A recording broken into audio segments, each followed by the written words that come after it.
আসসালামু আলাইকুম রহমতুল্লাহি ওবারাকাতুহ। প্রিয় দেশবাসী, আশা করি সবাই ভালো আছেন। বিএনপির ভারপ্রাপ্ত চেয়ারম্যান জনাব তারেক রহমান গণতন্ত্র দিবস উপলক্ষে যে ভাষণ দিয়েছেন তা অত্যন্ত ব্যক্তিত্বপূর্ণ এবং দক্ষতার সাথে তিনি কথা বলেছেন। ৫ই গণ অভ্যুত্থানের যে সফলতা, সেটা তিনি জনগণের এবং সাধারণ মানুষের সফলতাকেই ব্যক্ত করেছেন। এই সফলতার জন্য তিনি ছাত্র জনতা এবং সাধারণ মানুষকেই কৃতিত্ব দিয়েছেন। তিনি বারবার বলেছেন এ সফলতা সাধারণ মানুষের, এদেশের সাধারণ মানুষের। অত্যন্ত ব্যক্তিত্বপূর্ণ এই কথা তিনি বারবার তার ভাষণের মাঝে তুলে ধরেছেন। দেখুন, বিএনপি আসলে কতটা উদার প্রকৃতির। আমরা জানি যে 1971 সালে যখন দেশ স্বাধীন হয়েছিল, দেশ স্বাধীন হওয়ার পরে নতুন সংবিধান যখন শেখ মুজিবুর রহমান রচনা করেছিলেন, তখন কিন্তু এই জামাতে ইসলামকে নিষিদ্ধ করেছিল। জামাতে ইসলামের 41 জন নেতা তখন বাংলাদেশ ছেড়ে যেতে বাধ্য হয়েছিল। আবার যখন 75-এর পট পরিবর্তন হয়, তখনই জিয়াউর রহমান এই জামাতকে রাজনীতি করার সুযোগ করে দিয়েছিলেন। তদ্রূপ আবার যখন আওয়ামী লীগ সংকটে পড়েছিল, তখন জিয়াউর রহমানই শেখ হাসিনাকে বাংলাদেশে এসে রাজনীতি করার সুযোগ করে দিয়েছিলেন। বিএনপি বারবার উদারতার পরিচয় দিচ্ছে। আবার যখন এই আওয়ামী লীগ সংকটে পড়েছে, চারিদিকে আওয়ামী লীগকে নিষিদ্ধ করার ঘোষণা দিয়েছে, সবাই চেষ্টা করতেছে, তখনই কিন্তু বিএনপির মহাসচিব ফখরুল ইসলাম আলমগীর বলেছেন যে বাংলাদেশে রাজনীতি করার সবারই অধিকার আছে, কোনো রাজনৈতিক দলকে নিষিদ্ধ করার পক্ষে আমরা নই। এটা এক চরম উদারতার পরিচয় তিনি দিয়েছেন। তো একটি কথা বলতে হয় যে তারেক রহমান বারবার এই সরকারকে সহযোগিতা, অর্থাৎ এই অন্তর্বর্তীকালীন সরকারকে সহযোগিতার কথা বলতেছেন এবং উদার ও গণতান্ত্রিকভাবে সবাইকে আহ্বান করতেছেন। এই সরকার যদি বিফল হয় তাহলেই আমরা বিফল হব, আমরা ব্যর্থতা হব। এই সরকারের ব্যর্থতা মানেই আমাদের ব্যর্থতা। তবে মির্জা ফখরুল ইসলাম আলমগীর দ্রুত নির্বাচনের একটা সময়সীমা বেঁধে দেওয়ার জন্য বারবার বলতেছেন। এটা অনেকেই আসলে বিচলিত হচ্ছে। তারা অনেকে মনে করেন যে এই সরকার দীর্ঘদিন ক্ষমতায় থেকে এই দেশটাকে সুন্দর এবং স্বাভাবিক করে যাক। আসলে বিএনপির মহাসচিব তিনি একটা রাজনৈতিক দলের মহাসচিব। তার উদ্দেশ্যই থাকবেন দ্রুত নির্বাচনের কথা বলা।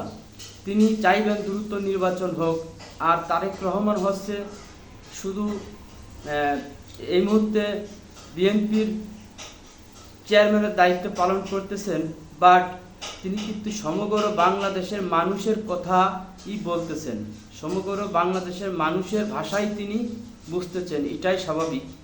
তিনি যেহেতু আগামীর প্রধানমন্ত্রী হওয়ার যোগ্যতা আছে এবং প্রধানমন্ত্রী হওয়ার দাবিদার, তিনি আসলে জনগণের কথাই বলবেন, এটাই স্বাভাবিক।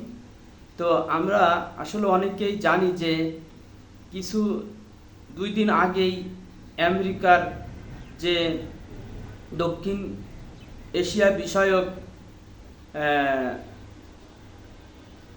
ডোনাল্ড লু বাংলাদেশে এসে ডক্টর মোহাম্মদ ইউনূস স্যারের সাথে যে বিশেষ বিষয়ে আলাপ আলোচনা করে গিয়েছেন এবং বাংলাদেশকে বিভিন্নভাবে সহায়তা করার আশ্বাস দিয়েছেন।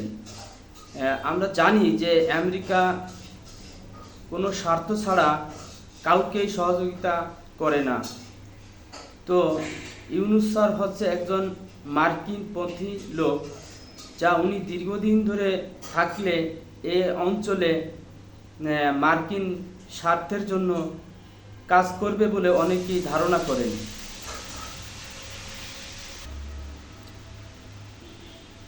আমেরিকা এবং পশ্চিমারা চায় বাংলাদেশকে ঘিরে একটি চায়না বিরোধী জোট তৈরি হোক, আর এই চায়না বিরোধী জোট হলে বাংলাদেশের ব্যাপক ক্ষতি হতে পারে, বাংলাদেশের মানুষের সার্বভৌমত্বের উপর আঘাত আসতে পারে।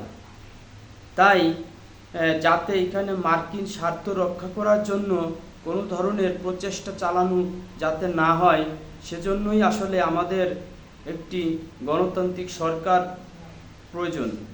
একটি গণতান্ত্রিক সরকারই শক্ত পদক্ষেপ নিতে পারে। আমেরিকা সবসময়ের জন্য কোনো একটি দেশের সরকারের দুর্বলতাকে কাজে লাগায়, দুর্বল সরকারকে ব্যবহার করে তার আন্তর্জাতিক রাজনীতির ফায়দার ফল নিতে চায়। আর এই ক্ষেত্রে ইউনূস স্যারের উপরে ভর করে যুক্তরাষ্ট্র চীন বিরোধী যে একটা জোট গঠন করতে চায়, সেই সুযোগটাকে কাজে লাগাতে চাচ্ছে। এজন্য ঘন ঘন তারা বাংলাদেশে আসতেছে এবং সরকারের সাথে গোপন বিভিন্ন ধরনের বৈঠক করে যাচ্ছেন। আর এজন্য আমেরিকা 200 কোটি মার্কিন ডলার বাংলাদেশকে সহায়তা দিয়েছে রাষ্ট্র সংস্কারের জন্য। কিন্তু এই রাষ্ট্র সংস্কারের আড়ালে তারা তাদের স্বার্থ হাসিল করার জন্য বাংলাদেশকে ব্যবহার করতে চায়। আর এজন্য বাংলাদেশকে এই সমস্যা মোকাবেলা করতে হলে অবশ্যই একটি গণতান্ত্রিক সরকার প্রয়োজন। আর এই দৃষ্টিকোণ থেকেই মির্জা ফখরুল ইসলাম আলমগীর বারবার নির্বাচনের কথা বলে আসছেন, যা আমরা সাধারণ মানুষ অনেকেই বুঝতে চাই না। আমাদের এই দেশটাকে চীন, ভারত বা আমেরিকার স্বার্থের কারণে যাতে ক্ষতিগ্রস্ত না হই, সেজন্য আমাদের বর্তমান যে সরকার আছে এবং যে রাজনৈতিক দলগুলো আছে, তাদেরকে অত্যন্ত দক্ষতার সাথে মোকাবেলা করতে হবে। আর এই মোকাবেলা করতে হলে অবশ্যই কি প্রয়োজন হচ্ছে, যারা আন্তর্জাতিক রাজনীতিতে খেলোয়াড় রয়েছেন, দীর্ঘদিন ধরে আন্তর্জাতিক রাজনীতি বোঝেন এবং আঞ্চলিক রাজনীতি বোঝেন, তাদেরকে এগিয়ে আসতে হবে। তাদের দিয়ে এই সমস্যাগুলো মোকাবেলা করতে হবে। তা না হলে আমরা যদি আন্তর্জাতিক খেলার যে দাবার চাল বা দাবার গুটি হয়ে যায়, তাহলে আমাদের দেশ বিপর্যয়ের সম্মুখীন হবে এবং সার্বভৌমত্ব হারানোরও ব্যাপক সুযোগ রয়েছে। আর এই কারণের জন্যই যারা অন্তর্দৃষ্টি দিয়ে বুঝেন, আন্তর্জাতিক রাজনীতির গভীরতা বোঝেন, তারা চাচ্ছে যে আসলে একটি গণতান্ত্রিক সরকার আসুক, একটি নির্বাচিত সরকার আসুক, তাহলেই তারা এই সমস্যার সমাধান করতে পারবেন এবং মোকাবেলা করতে পারবেন। তো যাই হোক, এই অন্তর্বর্তীকালীন সরকারের উপদেষ্টা মিস্টার আসিফ তিনি বলেছেন যে 5ই জুলাইয়ের যে গণ অভ্যুত্থান হয়েছে, এটা কিন্তু নির্বাচনের জন্য নয় বা সরকার পরিবর্তনের জন্য নয়। ঠিক আছে, এখানে জনগণের আশা আকাঙ্ক্ষার প্রতিফলন ঘটানোর জন্যই এই গণ অভ্যুত্থান সৃষ্টি হয়েছে। সেই আশা আকাঙ্ক্ষার প্রতিফলনটা কি? জনগণ চাচ্ছে যে সরকারি আসুক, একটি জবাবদিহিমূলক এবং গঠনমূলক সরকার ক্ষমতায় আসুক। এটাই তো জনগণ চাচ্ছে। তাহলে যতটা সম্ভব সকল রাজনৈতিক দলের সাথে একত্রিত হয়ে বসে যে ধরনের সংস্কার করা প্রয়োজন সে ধরনের সংস্কার করে দ্রুত নির্বাচনের রোডম্যাপ ঘোষণা করলেই এই সকল সমস্যার সমাধান হয়ে যাবে বলে আমি আশা করি। আসসালামু আলাইকুম রহমতুল্লাহি ওয়া বারাকাতুহু।